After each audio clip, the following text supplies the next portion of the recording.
আর কেউ বলতে পারবে না এই বেদনা। আমরা দেখবে মারা যাওয়ার পরে মা মরে, বাবা মরে, বড় করে শ্রাদ্ধ করি, অনুষ্ঠান করি, বড় করে কীর্তন দেই। থাকতে যদি মাতা পিতাকে সেবা যত্ন না করলাম, মরে গেলে কীর্তন দিয়ে কি লাভ হবে? পাঁচ গ্রামের লোকবাসীকে নিমন্ত্রণ করিয়া খাওয়াইয়া কি লাভ হবে যদি থাকতে মাকে একটু সেবা যত্ন করলাম না? জগৎ জননী গয়সী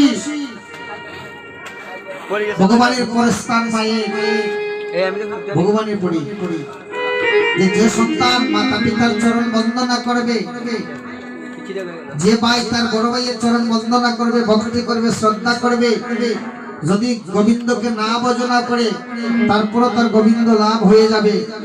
এই মাতা পিতার কৃপা গুণে নিতাই গৌর হরি বল।